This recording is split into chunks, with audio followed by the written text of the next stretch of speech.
like to bring the meeting to order. First order is to pledge allegiance.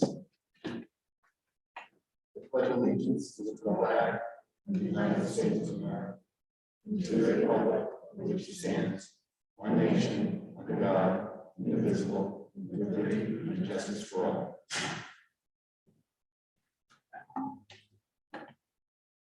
District mission statement. The mission of the Exeter Regional School District is to empower students to dream, reach, and succeed. So comments must be directed to the chairperson of the school committee, who may limit or terminate the discussion.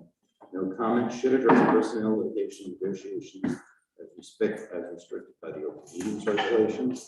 The school committee cannot take action or vote on topics introduced that are not reflected on the agenda.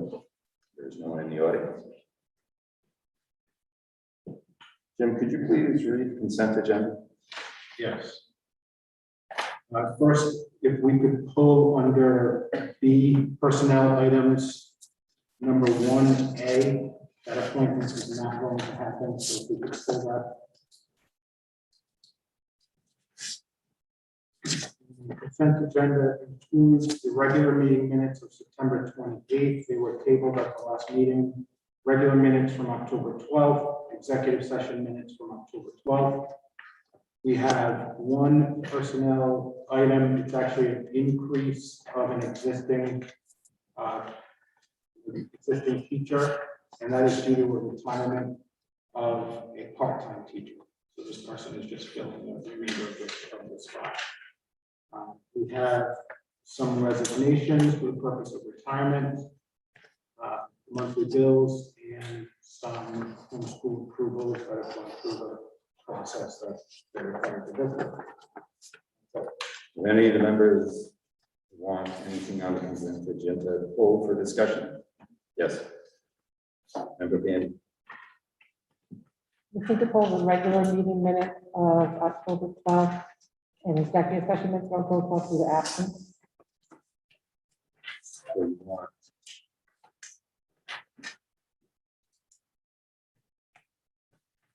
October 12th.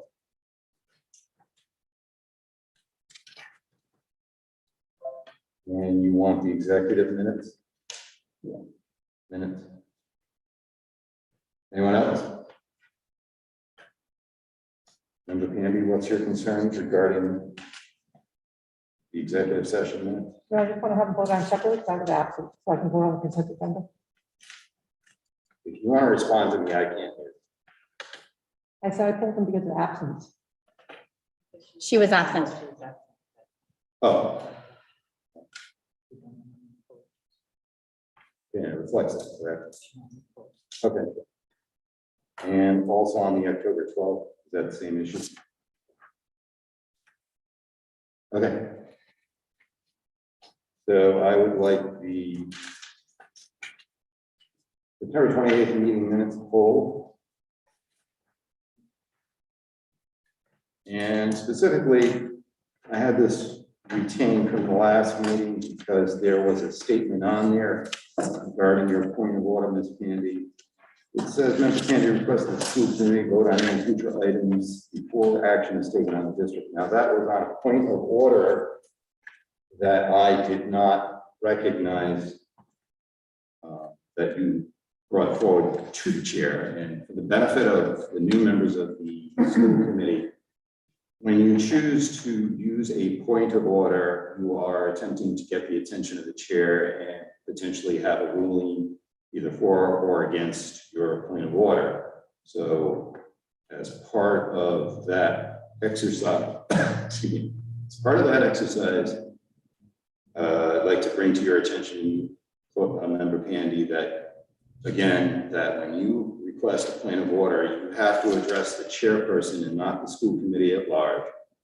And you must get from the chairman an acknowledgement to proceed with your point of order, which you did not. So on this occasion, I believe this was on a subject that had already appeared and passed on the agenda, which again, one can't use a point of order to either change the agenda by advancing items or returning to items. Again, you have to appeal to the committee. I mean, you have to appeal to the chairman, but that would not be a point of order. So with that in mind, wouldn't you agree that the language that appears on the minutes for September 28th should be replaced by member, the chairperson does not recognize the point of order raised by a member P. Right. I would just say that I think everybody understood what I was saying. The original was not a point of order. And if you'd like, if you strike that sentence from the minutes, I'm fine with that. Everyone understood what I was saying. With a message. So I'd like that struck from the minutes. Do we need to bring that back, or can we make that? It's sufficient. Just vote on it, amendment. Okay. So I'd like at this time to exercise a motion to accept the minutes for September 28th as amended. Do I have a second? Second. All those in favor signify by saying aye. Nay, abstentions, motion passed. So, was there an abstention? 3 abstentions.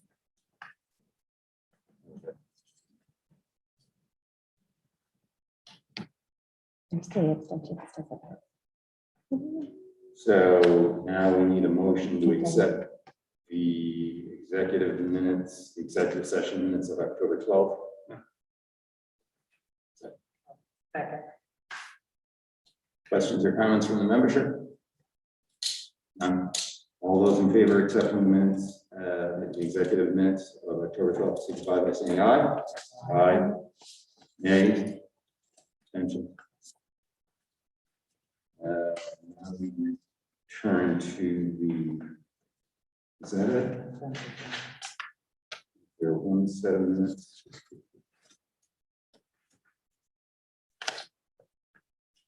Did I get the minutes that you pulled? Okay, so it's also the October 12th minutes you pulled, correct, Claudia? You just voted on them. We just voted on the October 12th. You didn't pull the 12th? I did, we just voted on them. Didn't you vote this time? We voted on the executive. Yeah. Okay, yeah. I pulled those. So did you pull the 12th as well? Mhm. Okay, so you didn't, I'm not sure why you had those pulled. She was You weren't absent. here, okay. I assume it shows you're absent. You're absent, so I'll make a motion to accept the minutes of October 12th. All those in favor say, any questions or comments? All those in favor of accepting the minutes, signify by saying aye.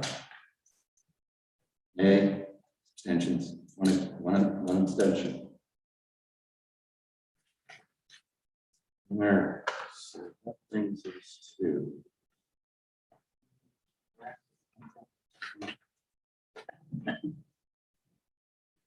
I'll make a motion to accept the consent agenda, the minutes of October 12th, regular executive, and September 28th. Second.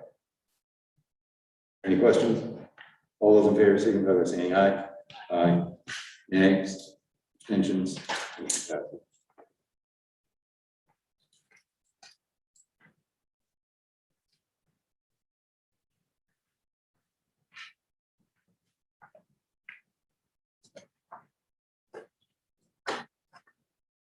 Does anybody have any questions regarding correspondences at this time? Oh.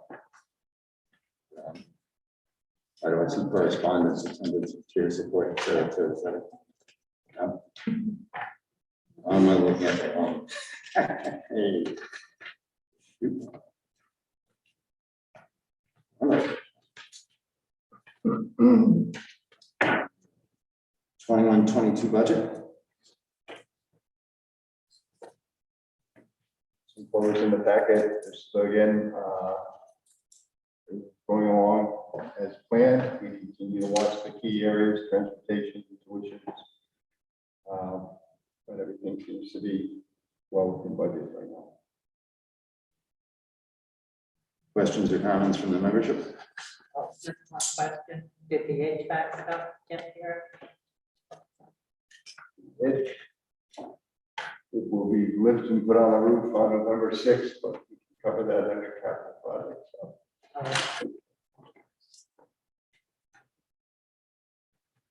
so.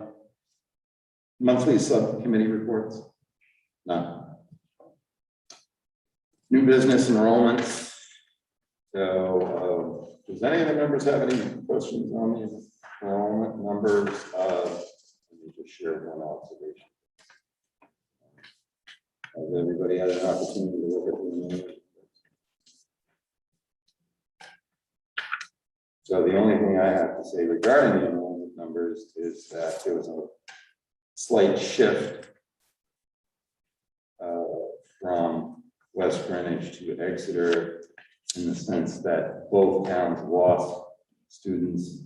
More students were lost from West Greenwich, therefore there's going to be a shift there in terms of the accounting that goes along with that. Bob, I had a question for you. I know what our costs are for the full vote, but what is the town's approximate share of the budget? So in other words, our approximate cost went around $21,000 a head. What is the approximate cost? Because that includes the state funding. What is the approximate cost to towns for a budget today? Is it like 15,000?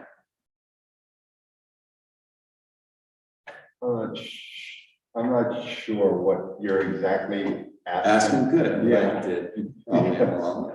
I like hearing my voice. So there's a total cost that's associated with putting a child through our school system. That includes the funding from the state. That I always think in my head, right? So that's the total cost per student, includes the funding from, the two towns, and it also includes the funding that we get from the state, potentially any revenue. And all I do is I make a simple arithmetic divide. I say, okay, the total number of students into our budget, and usually runs around 21,000 and change. So if you took out, so what is the charge just to the towns, not including the other revenues in the budget? So, and the reason I ask that number is because, when the treasurer, I walk into town hall for a soda pop or something, and they ask me, what's the kid count, which they will, and I'll say it's shifted to Exeter again. And then they're going to say, what's the cost per student? Approximately. You know what I mean? Yes, I think I know what you mean. And I don't want to sound disrespectful in any manner. Oh, don't feel that you have to. Generally, when I'm asked to do mathematic calisthenics, I ask, is there consensus that we want to approach it using these variables as to be truths? Because we could sit here and go around the table and everybody would say, no, I don't think you should have that variable included in it. And I would end up with 10 different calculations in 10 different numbers in the public sector. So, and I'm supposed to work 8 hours a day, but we go well into the night to do all of those iterations. So without being disrespectful, we generally just use the state issued PPE per pupil expense. In their exercise, they hold whether it includes debt service or not debt service. So that's typically for Exeter West Greenwich, our per pupil cost, we include the debt service because that burden is shifted to the towns. Yeah. So the two numbers that we look at are PPE with debt service, PPE without debt service. And that's generally about $1,000 shift. So I think the last ride issue amount was in the 21 or 20,000, just under 21,000, and for including debt service and 19 plus for without debt service. All right. And that's all I'm about with. Okay. Thank you, Bob. Okay, no disrespect. All right, so does anybody have any questions regarding? Go ahead. I just have a quick question. What were the numbers, the percentage numbers from last year? Do you have those on hand by chance? But I do want to say that there are still about, you can see draft, Yeah. big red letters at the top. We're still working on about 5 or 6 families that we're trying to identify. What's their status because of their residency? I have those numbers. Do you have them? I did not. See if you agree with mine. So I have for Exeter, I have 48.10, and for West Branch, 51.90. So it's 13 more, I think, were in Exeter West Greenwich last year, and we were 2 That's not more in right. Exeter last year. So it's a 0.32 difference. So we lost, I think, in total 15 students between last year and this year, 13 from West Greenwich and 2 from Exeter. But you see the shift, and I'm sure you realize this, talking to whomever, the shift is the 11th. Mhm. So that shift is going to go to Exeter. You can see that the preschool population is back up, actually higher than it was previously, with the large skew towards West Greenwich as expected. But we continue to lose kids to homeschool because a lot of parents are deciding to pull their kids again this year based on what's happening with the pandemic. So it's impacting us again this year. So I think we lost last year 35, 40 kids, maybe 145. This year we lost 15. So over 2 years, for COVID or whatever reason, we've lost maybe 160 kids overall. And part of that is the graduating class last year was the largest class in the whole district. Sure. So they left. We actually got some kids back who were previously homeschooled, but we didn't get as many back. Or we had them back at the beginning and then the parents pulled them right away just because of what was happening with COVID at the beginning of the year. So it's still impacting us. Yep. Mike, did you have a question? I thought I heard you. No. Are there any other questions? All right, moving on. Next item is compulsory school time accident insurance. Yeah, so, the school time student insurance is it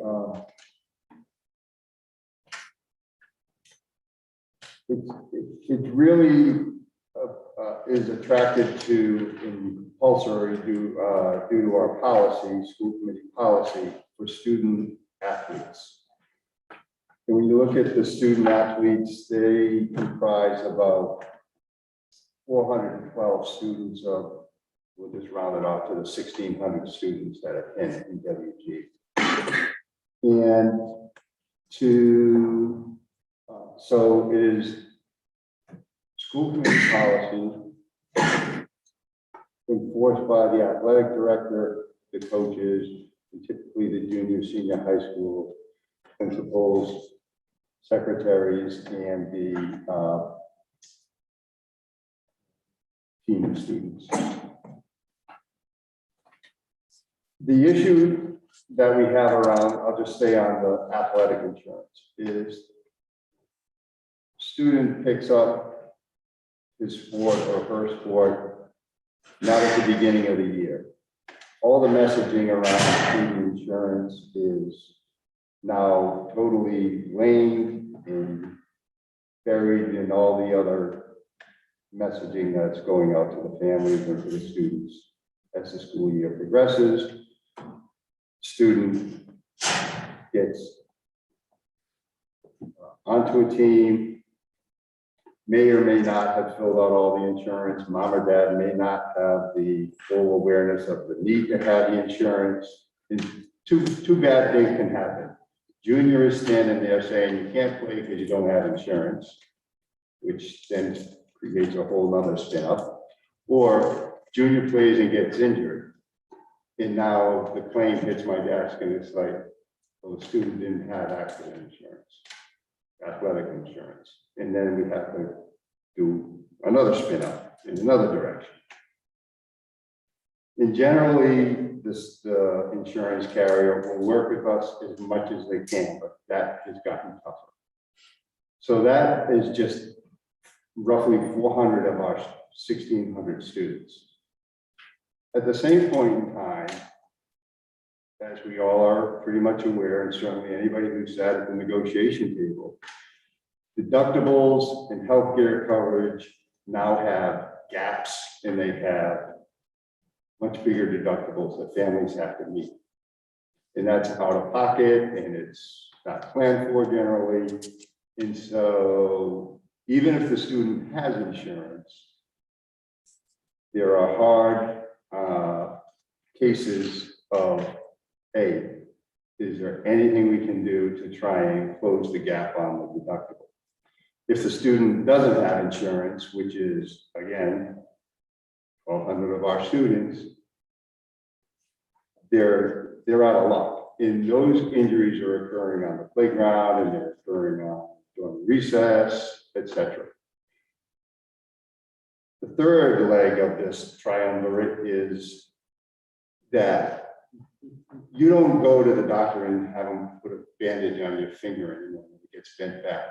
You go to an orthopedic surgeon.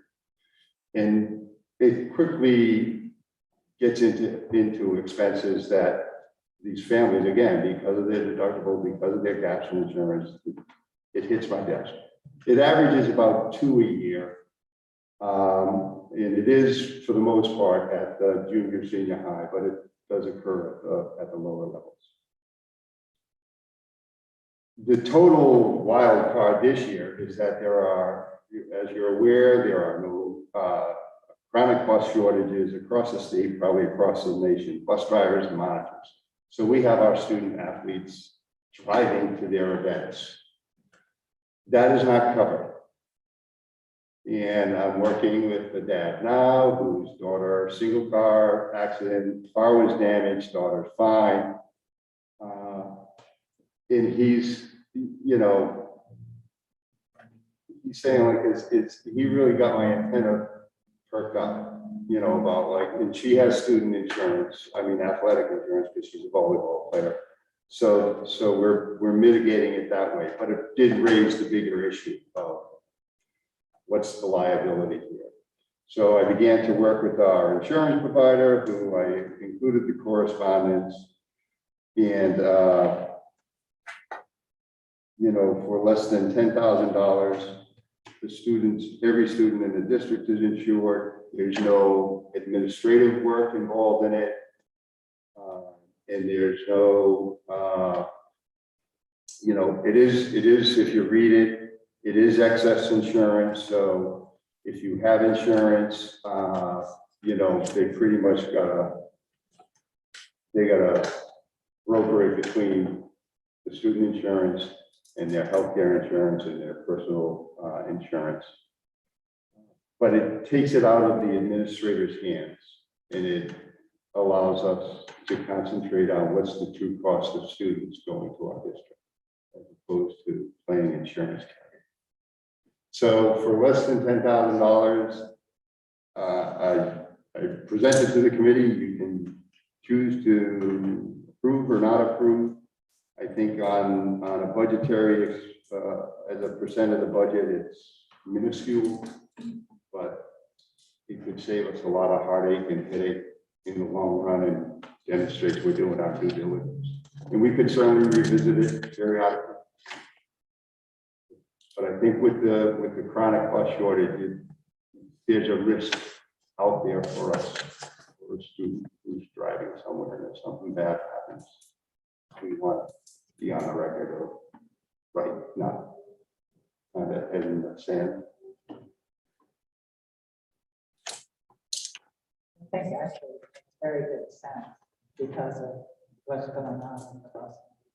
Kids driving themselves and other kids, I'm sure they're not just driving themselves. To the game. Other kids. in the car.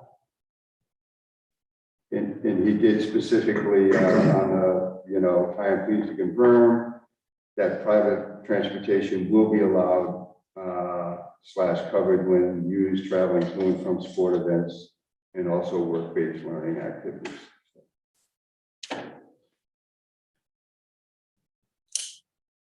Member Pandy. Yep, so I am completely on board with this. I wish we could have done it a long time ago, actually, because I do know it's difficult to manage. And having 2 kids go through a district myself that were athletes, you know, one year I applied in August when the old brochure was still online, and I was trying to get my ducks in order, and then like midway through the year, I got my check returned from the insurance company saying your insurance isn't, you know, you're not covered. You submitted the wrong, you know, whatever, the 18, I can send to 2021. So, you know, my kid already been to 2 sports. So, anyway, for that reason, I'm completely on board. Obviously, the kids driving themselves is a huge issue. And I think the cost also includes the expanded coverage, which we don't have now. I do have 2 questions. On this page, Bob, where you have the blue highlights. Yes. Okay. So where it says the second part where it says, hi, Robert, after your blue highlight, it says, with regard to sporting events, this is contingent on the school district approving the use of private transportation due to a school busing situation. So is there enough that you have told the insurance company that we're allowing that, or do you need an official vote from the school committee? It was, I want to say a couple of school committee meetings ago, I submitted that Mr. Main, the athletic director, had issued a letter to all the parents saying that they were, that, you know, we're going to have to drive themselves to the events, but I don't think that any formal action is. I just want to make sure, you know what I'm asking, I want to make sure whatever, we give them what they need so that we're covered. Yeah. That's my question. Yeah, we could certainly bring it back in the form of a resolution, I guess, or Well, we actually have a policy on transportation of student athletes that states something that we're currently not doing. I would suggest that we look at that policy and make an amendment to the policy consistent with allowing the kids to drive, especially in the circumstances that we're currently in. Then it's part of policy that the school committee votes on, and now it's official. Yeah, how do you want to do it?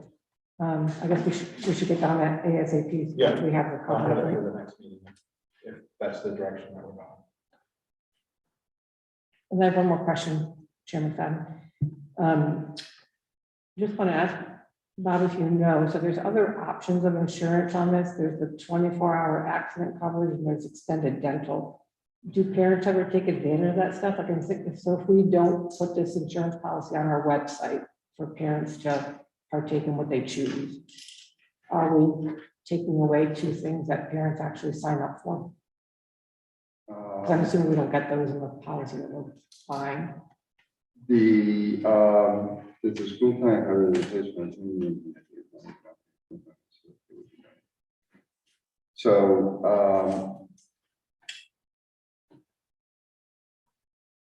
I don't know offhand what the enrollment is in that type of coverage, the 24-hour coverage. I can work with Lafeve and try and find out what that is.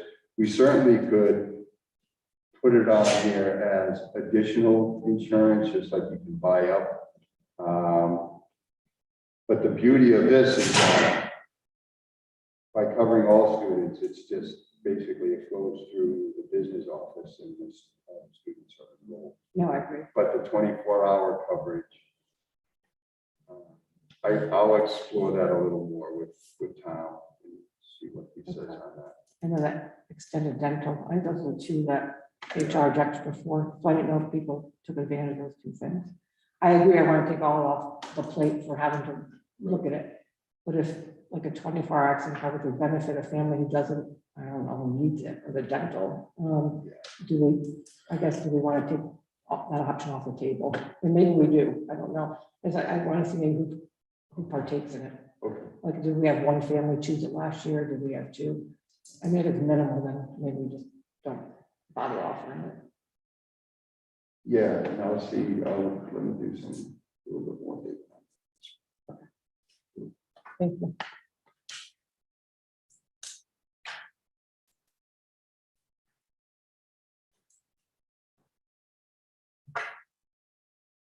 Any other members? So, Bob, so is this identical to the athletics rider that the kids get when they participate in athletics? That would be an umbrella policy for all the kids? Is that what this is essentially? Yes, that is my understanding with Tom. I'll confirm that this would cover any accident during the school time, event. So which can go after into school the events as evening, well. which would include the football, include. After school events, Yes. weekends. And Where would the money come from? right now, we have 4 lines that we use for insurance. We do the property, workers' comp, life, and then there would be this money we would just add it into the budget Do to. you anticipate that we're going to add money into the budget, or is there sufficient money in the budget to cover this $8,000 expense? I think there's money within the budget. We finished every year with a surplus for the past 19 So, 18 an easy way to think about it too is that we budgeted for athletic transportation, which is not happening. So, to me. we So should just you move need a some of the transfer money. of funds, Yes. authorization from the school committee. If you could bring that before the committee in the next meeting. Sure. But I don't think that should prohibit us from actually moving forward. I believe in more insurance, and I believe we would be, not reckless, but I'm inclined to move forward with this $8,200 outlay now. Risk reward and all that, there's a little bit of a window here, and I'd be kicking ourselves, as would all members should be kicking ourselves, if there were a set of circumstances that was far more severe, since we're now into this, private busing to athletic, and that's when accidents happen, and the more severe accidents happen. I remember one when I was a kid. So I'd like to move forward unless there's some gating reason why we can't with this proposal, with this amount of money tonight. And then, as far as transferring the money from busing, we'll just put that on the agenda for the next meeting. I don't think we're going to be hurting ourselves by doing that, because we're probably going to have a budget surplus this year. So even if we didn't do that, we're going to have surplus. I think when you asked the question, I was projecting, I'm thinking 23, 24 and beyond. Certainly the superintendent and I, when we discussed this, he brought up the point which he just said, we're saving, more than this in the transportation right now. Sure. So unless anybody objects, I'd like to move forward at this time with this motion for this amount of money. Just to cover ourselves, like I said, acting responsibly. It was brought forward before the committee. I don't want the committee to actually be under any kind of light if something did happen and we had this opportunity to protect ourselves. So, Diane, would you like to make a motion at this time? I'll make a motion to approve the purchase of compulsory school time accident insurance in the amount of $8,291. can they be able to RSV for the school year 2021 to 2022. Okay. Questions from the membership at this time? None. All right, signify by saying yes, by saying yay. Those against, abstentions, motion passes. Thank you, Bob. Thank you.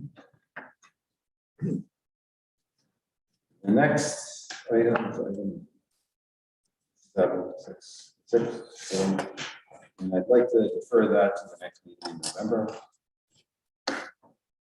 which is that next is charter review committee updates. There was nothing from the last meeting. We haven't had a meeting since, so I assume there's nothing to be added at this point for charter review. Correct, Bob? Correct. That brings us to 21-22 return to school guidance updates. Jim? I sent out an update on Friday to all the school committee members that have a lot of information. Let me just share the numbers, the case numbers. This is different than what you saw in the Friday report because I'm reporting to the school committee on a Tuesday, so I usually do the 2-week period from school committee meeting to school committee meeting. So during that 2-week period, since our last meeting on the 12th, we've had a total of 7 positive student cases. 0 at the preschool, 1 at Wellham, 2 at Metcalf. That's a significant decline. Metcalf was the highest school for a while. 1 at the junior high school, 3 at the high school. And we have also had 3 additional staff positive cases, 2 of them from the bus company. So the total is 10 cases over the last 2 weeks, 7 students, 3 adults, 2 from the bus company, 1 from our staff. Questions or comments from the committee? Nice to see it going.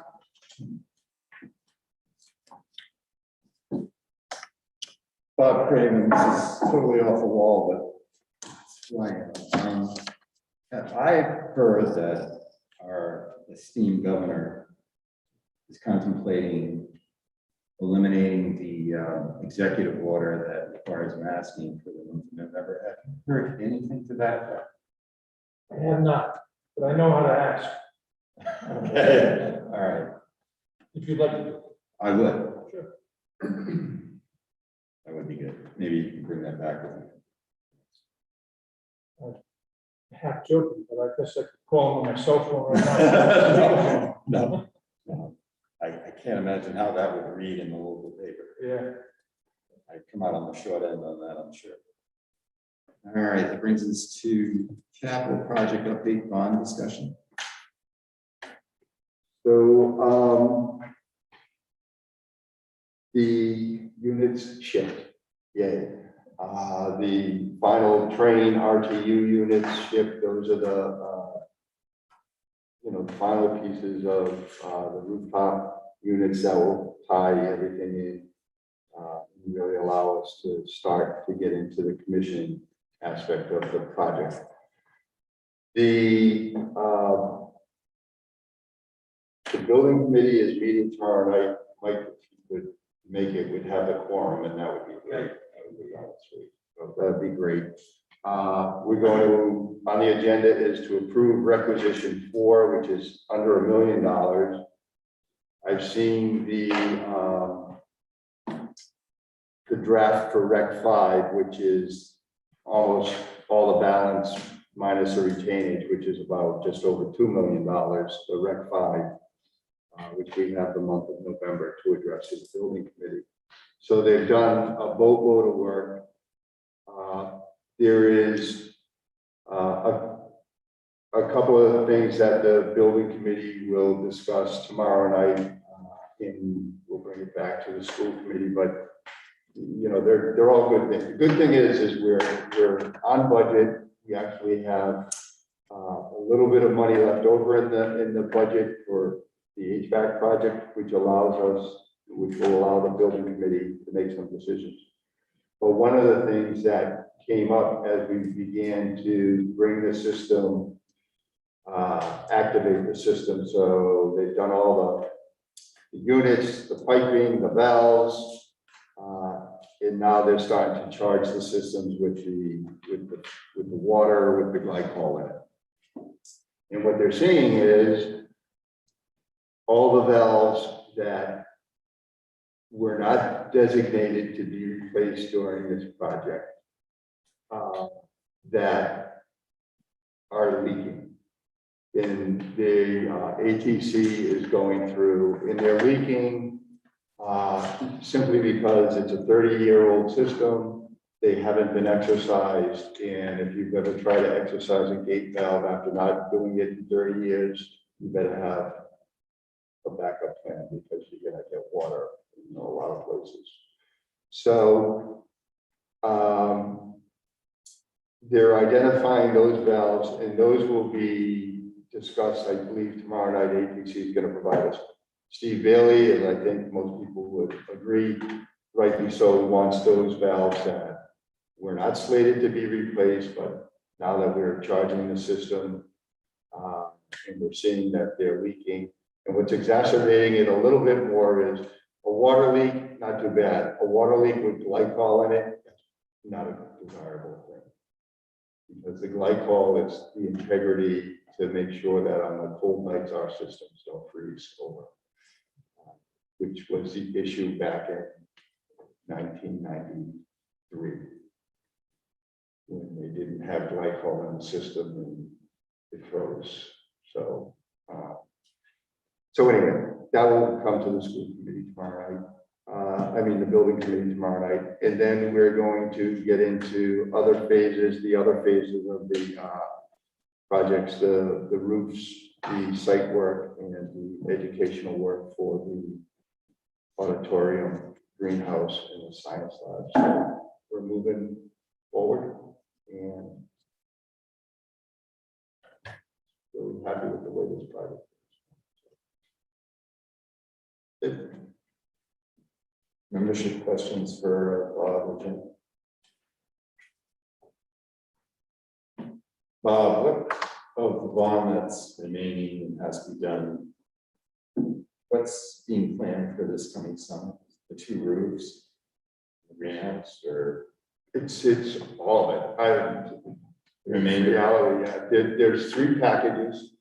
As you've heard me say before, the site work, the parking lot, and Walloon playground, the new playground. We are going to have to kind of invest the architect in the to look at how do we abandon the existing Walloon playground. The new playground, you just can't walk away from that old one. That's going to require some sort of mitigation. So it'll be the site work, the educational, the greenhouse, science, auditorium, and the roofs will all be going out to bid probably April, May, and start work on all 3 of them. They're being bid as 3 separate packages. And we hope to have the bulk of the work done by next September, October, and then totally buttoned up by November. I don't know. We keep asking at the building committee meetings, and when we have discussions, what's the supply chain look like to renovate a school auditorium and a bunch of school science classes. We've been told that it looks okay, that they're not being held up, but we'll see. All right. Nothing else, we'll just review for the dates of meetings. November 9th is the next school committee meeting. Tuesday, November 23rd is the subsequent school committee meeting. If there's any points at this avenue, I'd like to have a motion for adjournment. All those in favor signify by saying aye. Okay.